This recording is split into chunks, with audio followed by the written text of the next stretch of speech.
Hey everybody, Dan here with Pain Free You.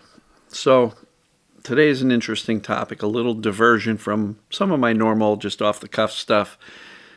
I got a letter in the mail, physical mail, from somebody who said, I have to be completely anonymous, didn't mention a name, there was no return address on the label, on the envelope, nothing. And they started off by saying, sorry about the candle-stained nature as to addressing ailments that cause pain, but I know you'll understand. So, I guess today's topic is going to be, what if you are really in actual danger?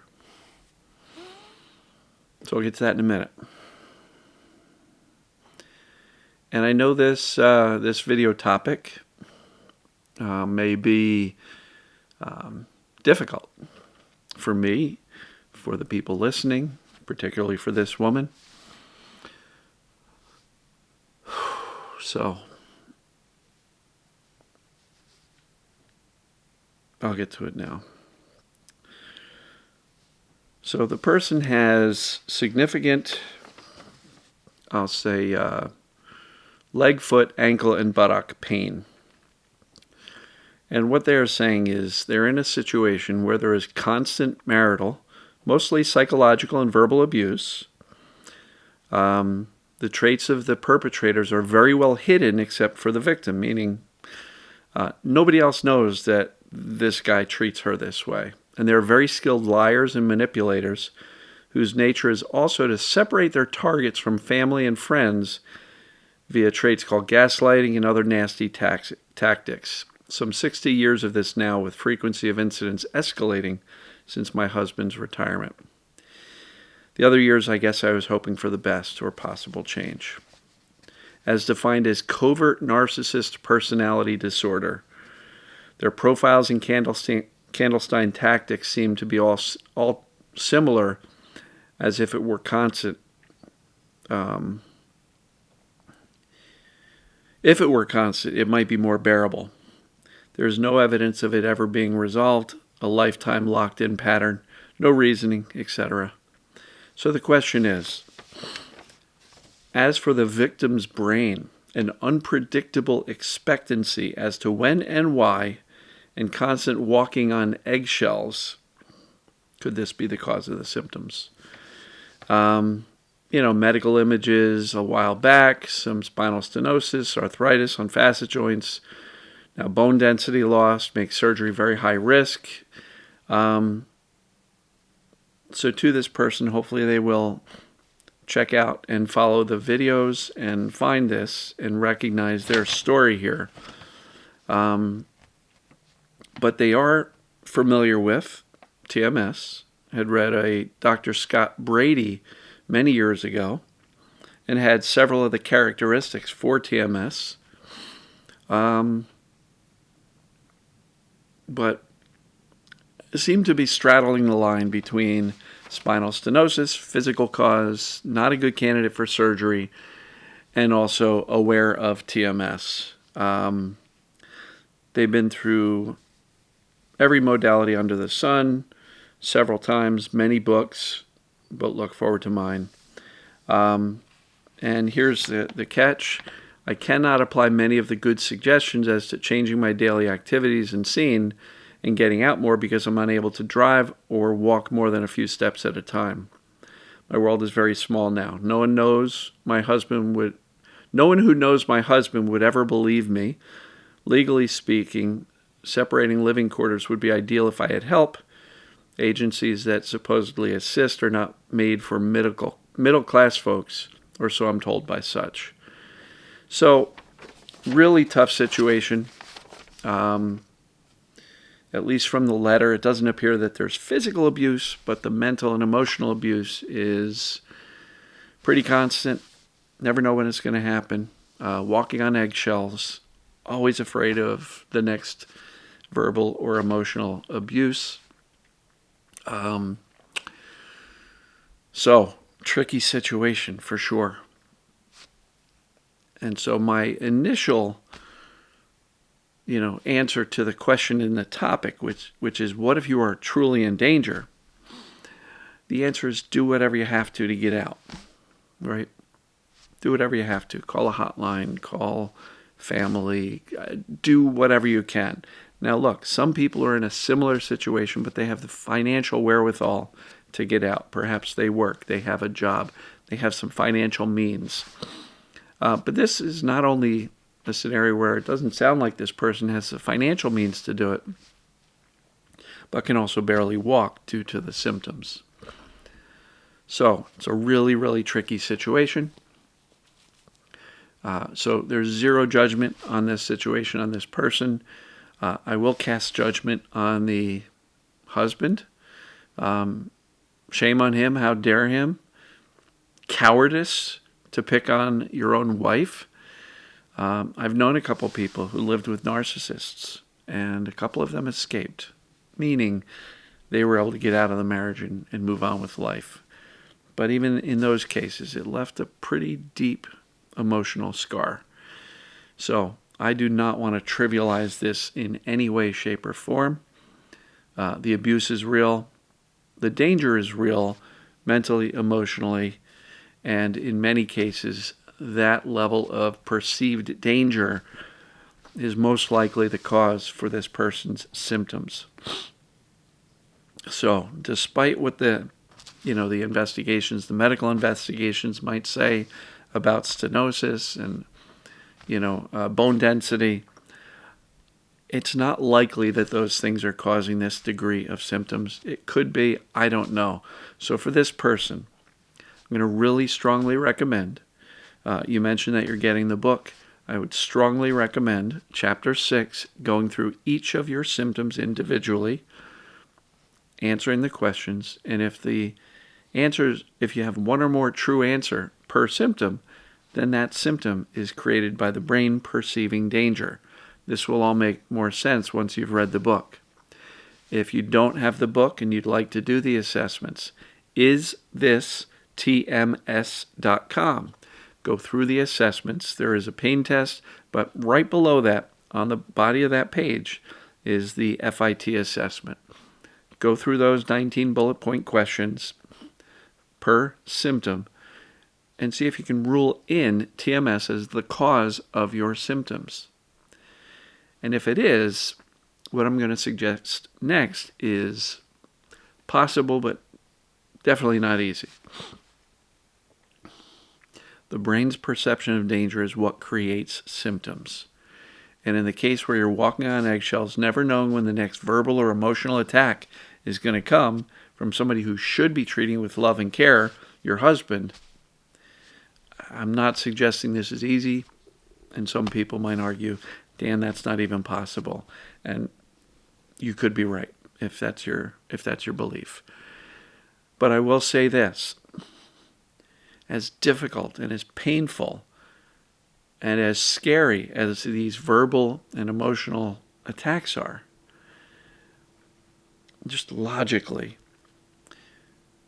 if it's TMS, if it's perceived danger, pain, or other symptoms, there's no physical, anatomical reason that high emotions should cause pain.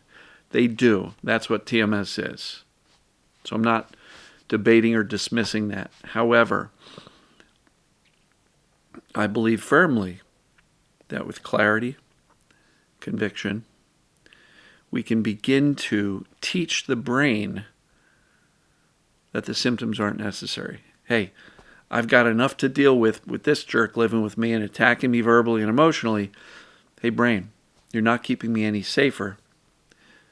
Let's dial down the symptoms because my body is not the cause. And that's the key. That's why clarity is so, so important. Do the assessments. That way you can get a real understanding as to why you have symptoms that are so extreme you can barely walk a few steps. It would be my guess, and I don't know if this person will ever give me any feedback on this video or the assessments, but it would be my guess that the symptoms are from the brain perceiving danger, because it is truly an incredibly sketchy situation.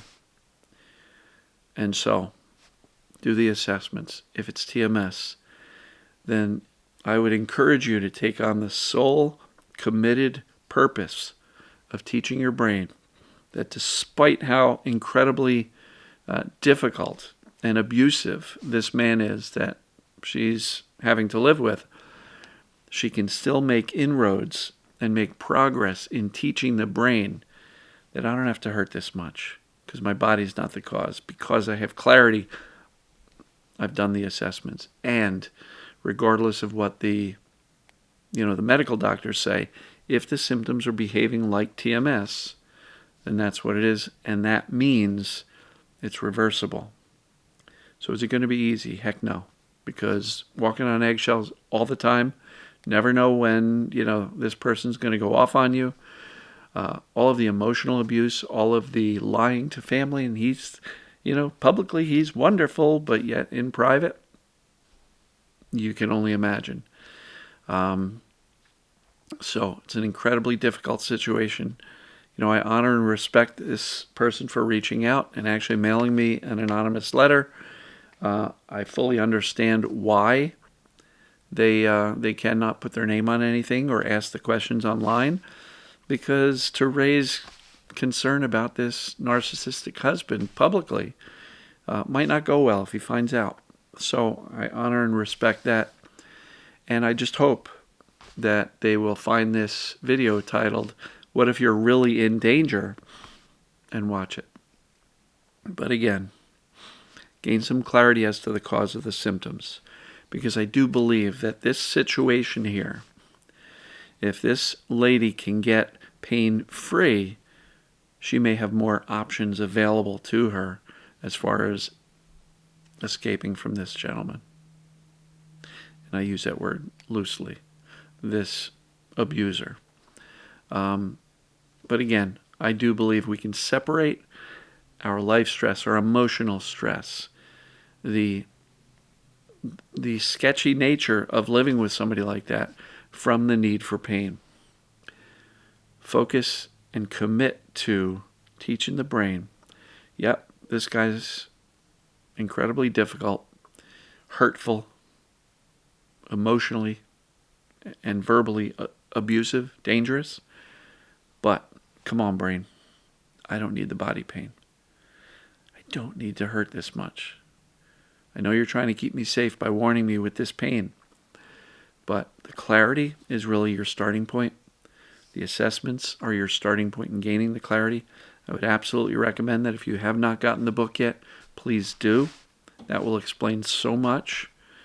So what if you're truly in danger? If there's physical abuse, get out. Call the police, call family, disappear, get out, right? Emotional abuse, I am not suggesting anybody should stay in that. If you have the wherewithal and the means to get out, get out. It's not acceptable. It's not cool to stay in an abusive situation. So it seems like this woman has explored options and doesn't have any. And to that, I am not judging or shaming. But if you have the means to get out of an abusive situation, you'd be doing yourself a big favor to follow whatever means necessary to get away from an abuser. Verbally, emotionally, especially physically, but that doesn't make the verbal and emotional abuse any better or more acceptable. It doesn't. Not one bit. So, not sure what else to add there. If you can get out, get out. There's no benefit in staying with an abuser.